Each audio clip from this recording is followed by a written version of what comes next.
I'm Weena.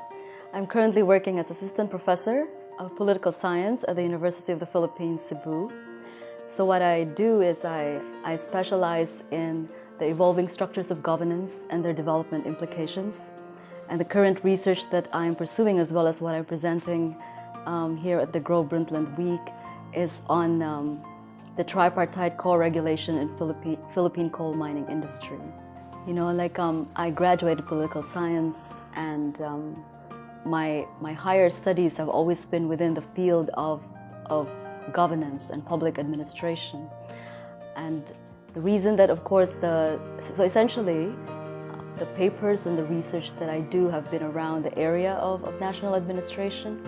But why it is actually very important, and why I pursue and I continue to pursue this topic, is that development and all its dimensions can only really be grasped if we are looking at it at the lens of politics. So beyond the technical dimensions of development is a political dimension that we really have to consider. So national administration and governance looks into these institutions and the rules in society and how we arrange our institutions to facilitate and promote development. I think that, you know, in terms of economic development or public health and environmental sustainability, they are basically integrated issues, and you cannot address them separately. But the question is the problem, right? Like, what are the most important problems? I believe that the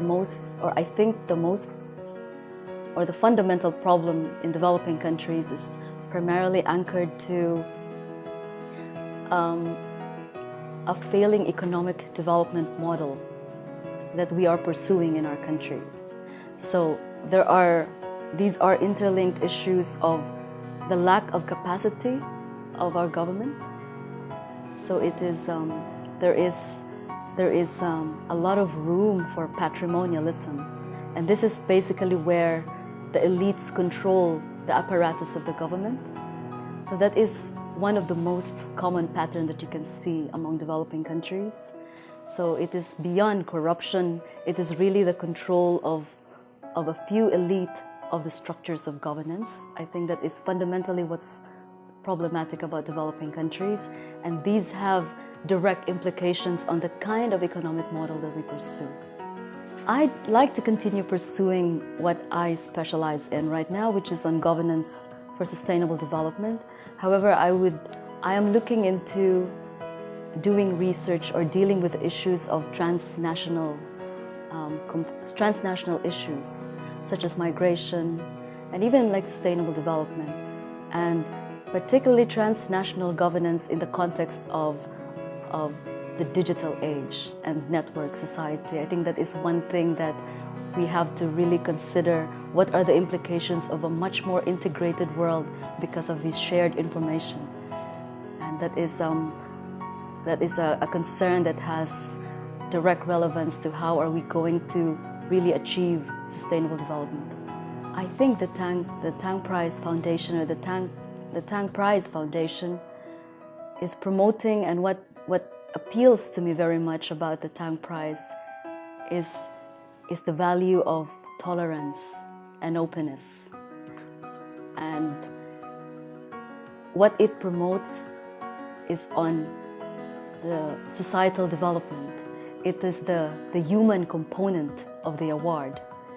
It is about giving recognition and giving value to the impact of initiatives to improving the lives of the people. And so I think it's a real privilege to actually get a share of the Brundtland Award, which is, of course, fundamentally coming from the Tang Prize Foundation.